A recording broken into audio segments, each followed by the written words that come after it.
When we were in Italy, I had pizza. It was really good. It was delicious. They also love their espresso. Very, very delicious. And they also love their gelato. And now I do as well. I'm telling you, I should be so obese because I love gelato. So good. As long as it's well made. There's some gelato that's kind of icy. You know, when you eat it and it's kind of like crystally and icy and not good gelato. But man, the stuff that we got in Florence, Italy, so good. Florence, the city of love. A matter of fact, I'm sure that every city calls itself the city of love. Other one that comes to mind, Paris. But anyway, as you're walking along, you'll see this bridge, and there are locks all along, as in like lock and key, not like a lock within a river or body of water, lock, but locks. And they lock these locks. This is sounding really redundant. They put them on the bridge as a testimony of their love. A couple does this, and then they throw the key into the water, and then they walk away, and hopefully these locks will be chained to this bridge forever. So many locks on this thing. I think this is kind of a fad now because now I see this in quite a few cities. But originally it was Florence, Italy, and that was it. Um, Also, really, really cool was seeing the Leaning Tower of Pisa. Interestingly enough, the reason why the Leaning Tower of Pisa is leaning is because the ground underneath it is unstable, and so it's starting to tilt. But few people know that it's right next to a big, big cathedral. And if you look at the foundation very carefully, you can see the same thing happening to this cathedral. It's starting to go down. So cool. I like looking at famous pieces of art or structure or architecture or whatever, and finding the little nuances, little pieces of trivia.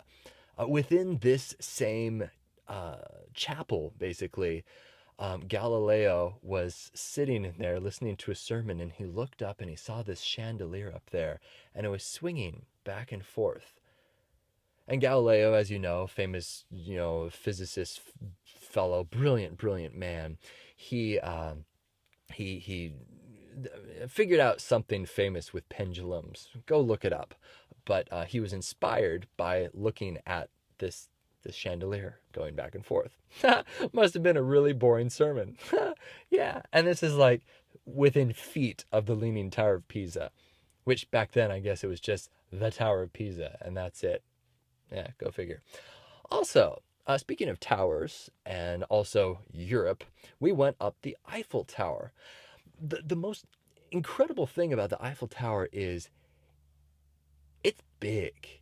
It's huge. You walk underneath it, it's overwhelming how massive this thing is. I have no idea how the people of Paris were convinced to build this monstrosity in their city. And yet now it is the symbol of their city. It's made them famous, basically made them famous. I'm sure they'd be famous for other things, but man, so cool. Also, we went into the theater of the Phantom of the Opera, and another cool piece of trivia. Did you know that that theater that inspired the Phantom of the Opera actually has real underground caves underneath it? So cool. By the way, sorry if that's a spoiler for you who haven't seen the Phantom of the Opera. Yes, there are caves underneath. No, that's not a spoiler. That's just I hope you know that. So anyway, that's a little bit about some interesting trivia that I saw there in Paris, and I'd like to leave you with this one profound thought, if you don't mind. A friend of mine, his name is Scott Donnell.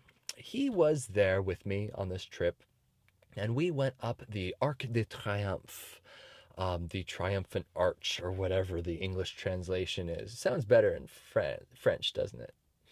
And we were up there, and they had these binoculars. The ones that are bolted down. You put a coin in there, and then you can look through there.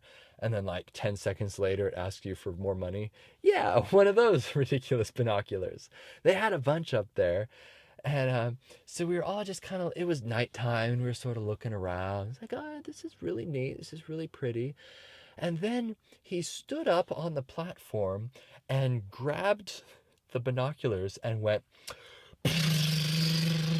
and started pretend strafing the entire city of Paris.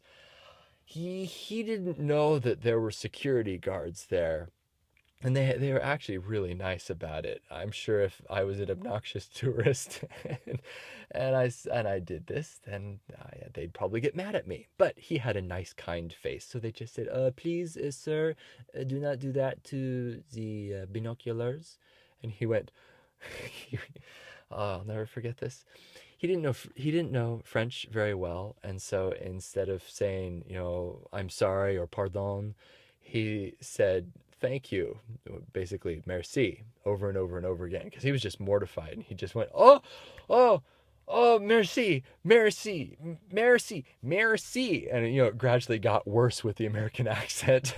"Merci." Wow. So, yeah, don't pretend things are machine guns when you're on iconic pieces of structure in a foreign country. That's the profound lesson I'd like to leave with you.